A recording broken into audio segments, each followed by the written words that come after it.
तो ये जो चीजें है ना, ये साफ दर्शाती है कि ये इसमें हजारों करोड़ रुपए, नीलेश जी, हजारों करोड़ रुपए उस दौरान, कोविड के दौरान हॉस्पिटल्स ने, प्राइवेट हॉस्पिटल्स ने बनाए, नर्सिंग होम्स ने बनाए। इन सबका कॉकस, इन सबका कोलैबोरेशन इन फार्मा माफियाओं के साथ रहा।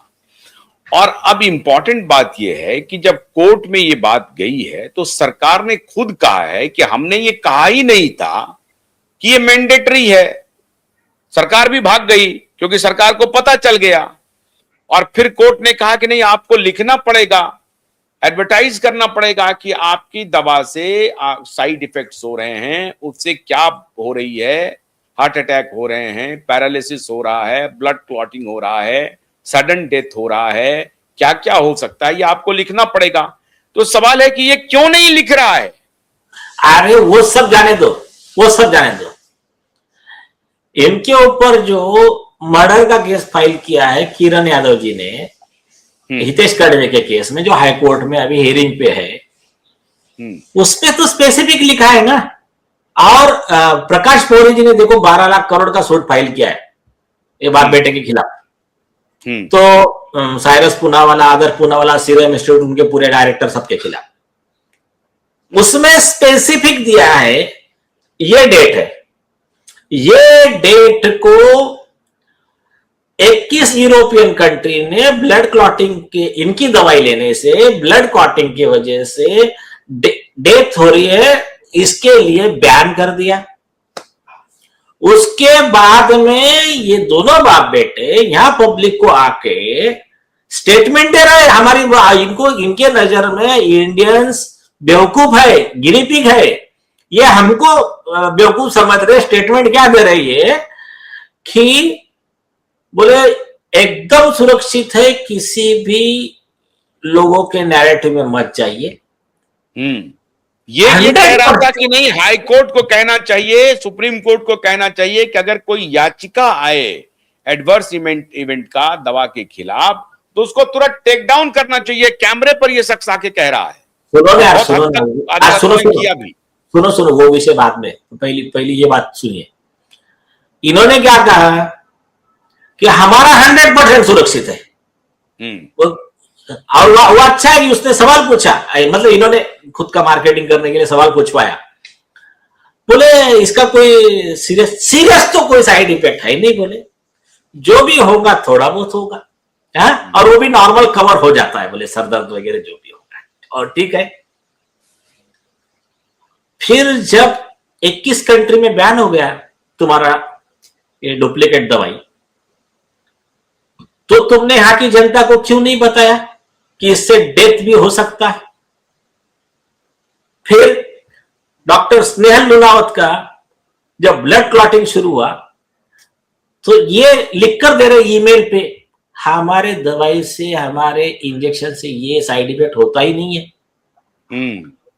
बाद में गवर्नमेंट ऑफ इंडिया की कमेटी ने इंक्वायरी करके रिपोर्ट दिया, यस ये सीरम इंस्टीट्यूट की दवाई की वजह से ही ब्लड क्लॉटिंग होकर डेथ हुई है। दोनों बाप बेटे झूठे पड़ गए। लेकिन इनकी 420 देखो, ये लोगों को बूस्टर डोज का भी मार्केटिंग कर रहे हैं। कभी आकर इन्होंने जिस तरह से न्यूज चलाया था कि हमारा एकदम 100% यह है, उसको सेफ है, उतने हिसाब से इन्होंने फिर ये करना चाहिए था। बल्कि उधर से बैन होने के बाद में यूरोपियन कंट्री से ये हमको बेवकूफ बना के क्या नैरेटिव चला रहे हैं। हम चैरिटी के बेस पे इंडिया को दे रहे। इंडिया के अधिकारी को बोला कि हमारा उधर बैन हो गया है, अभी उधर खप नहीं रहा, ज्यादा डोज हमारे से ले लो पहले, और इधर बता रहे कि चैरिटी बोलते दे रहा है। तो प्रकाश पौरे जी के सूट में क्लियर लिखा है, जवाब नहीं दे पा रहे वो लोग, कि अगर तुमको चैरिटी करने की थी तो नो लॉस नो प्रॉफिट पे दे देते तुम। अब इंडिया से तो तुमने ऐसे हजारों लाखों करोड़ तो ऐसे ही कमा लिया इंडिया को, इंडियंस को बेवकूफ बना के। तो एक बात मैं आपसे पूछ रहा हूं, बड़ा इंटरेस्टिंग बात, सवाल अभी मैं सवाल पूछ रहा हूं, कहीं मैं मेरे दिमाग से उतर ना जाए। ये बहुत प्लान करके नीलेश जी, चूंकि हमारे प्रधानमंत्री की साख बहुत बड़ी थी, क्रेडिबिलिटी बहुत बड़ी थी। तो इन्होंने क्या किया कि प्रधानमंत्री को गुमराह किया और कहा कि देखिए साहब, अमेरिका में इतना बड़ा मेडिकल इंफ्रास्ट्रक्चर है, वहां पर देखिए लोग मर रहे हैं, हमारे यहां तो मेडिकल इंफ्रास्ट्रक्चर कुछ भी नहीं है, बहुत लोग मर जाएगा, इसका एक ही रेमेडी है, हमारे इंस्टीट्यूट की दवा। ठीक है, और गुमराह कर दिया इनके सारे गैंगस्टर जितने हैं, क्योंकि जो लोग, जो टेक्निकल एडवाइजरी कमेटी के जो मुखिया थे, वो बिल गेट्स के लिए काम कर चुके थे, वो WHO की कमेटी में थे जिसको फंड कर रहा था बिल गेट्स। तो इन्होंने प्रधानमंत्री को गुमराह करके प्रधानमंत्री को बीच में ले आया और फिर इसको पॉलिटिकल बना दिया कि भाई समाजवादी पार्टी का नेता कह रहा है कि हम इसकी दवा नहीं लेंगे, इसलिए ले लो तो बीजेपी की दवा है। तो इस तरह से ये गेम खेला और सच्ची बात ये थी कि हमारे प्रधानमंत्री को इस पूरे प्रकरण में गुमराह किया इन माफियाओं ने, और इतने प्रधानमंत्री को ही नहीं, इनके पूरे ऑर्गेनाइजेशन को गुमराह किया और उसमें मोल घुसे हुए थे, कुछ एजेंट थे CIA के। मतलब ये चाहते थे कि उसी दौरान भारत में मौतें इतनी हो जाएं कि लोग एक बार टूट पड़े प्रधानमंत्री के ऊपर कि देखिए ये मौतें हो रही हैं, दवा नहीं दे पा रहे हैं, और जब दवा दे दे उससे जो मौतें हो जाएं तो फिर इनके ऊपर आरोप लगा दे कि देखिए इन्होंने दवा दिलवा दिया, इतनी मौतें हो गई। तो क्या ये नीलेश जी आपको लग रहा है कि ये जो माफिया है सीरम का, इसने बहुत चतुराई से प्रधानमंत्री को इस्तेमाल किया, प्रधानमंत्री को घेरा और उसका खामियाजा देश को भुगतना पड़ रहा है? अब देश हालांकि समझ रहा है, प्रधानमंत्री भी समझ रहे हैं। मैं ना आपको भी और पूरे देश को एक बात बहुत अच्छी तरह से समझा देता हूं, जो मेरा एनालिसिस है। प्रधानमंत्री किसी भी पार्टी का हो, मुख्यमंत्री किसी भी पार्टी का हो, इन माफियाओं के खिलाफ में वो जाएगा नहीं। ख्याल में रखिए, वो इंटरनेशनल प्रेशर लाते हैं, अरबों का खेल है, तो वो क्या है, उनको और उधर से WHO ये और वो सब दिखा के माहौल बना के मजबूरी में, और उनको लीक मतलब स्ट्रीम छोड़ के जा नहीं सकता, कोई जा नहीं सकता, वो कॉमन मैन की बात नहीं सुन सकता, वो किसी भी ईमानदार साइंटिस्ट, ईमानदार डॉक्टर की बात नहीं सुन सकता।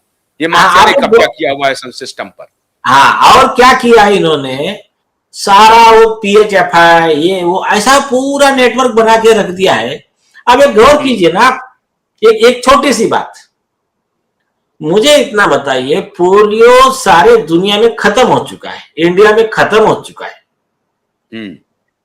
तो फिर भी सरकार 10,000 करोड़ साल का दे रही ना इनको, सारी सरकारें दे रही। एक दूसरी चीज, अच्छा इनको 10,000 करोड़ दे रहे तो दे रहे, अरे भाई बच्चों के जान के साथ क्यों खेल रहे हो आप? रॉबर्ट केनेडी ने अमेरिका में चिल्ड्रन हेल्थ डिफेंस में पूरा डिटेल पब्लिश किया है कि ये चौथी फेल हो तुम्हारा बिल गेट, वो सलाह दे रहा है, और उसकी सलाह हमारे MBBS MD डोमेन एक्सपर्ट को माननी पड़ रही है। वो क्या सलाह दे रहा है, बिल गेट और उसका वो 420 foundation, Bill Gates Melinda Gates foundation, क्या कि देश में पोलियो के डोज बढ़ाए जाए, हर बच्चे को 5 साल में कम से कम 50 ड्रॉप मिलने चाहिए, 50 डोज मिलने चाहिए पोलियो। इनकी सलाह, और उसके डोज बढ़ाने के वजह से ऑफिशियल फिगर में रॉबर्ट केनेडी ने कहा 4,50,000 बच्चों को नए पैरालिसिस हो गए, जिंदगी तबाह हो गई उनकी। फिर इंडिया को इसको लात मारकर भगाना पड़ा, बिल गेट को, इसका प्रोग्राम पैक करके। ये अभी मुझे इतना बताइए, उसको भगा दिया ठीक है भाई, लेकिन गरीब आदमी जिसको समझ नहीं रहा है, जो सरकार पे भरोसा कर रहा है, जिन लोगों की जिंदगी बर्बाद हो गई, उनको कॉम्पेंसेशन कब मिलेगा? और दूसरी चीज, अब मैं आता हूं इस पे असली कहानी, ठीक है, इनका जो माफिया चलता रहेगा,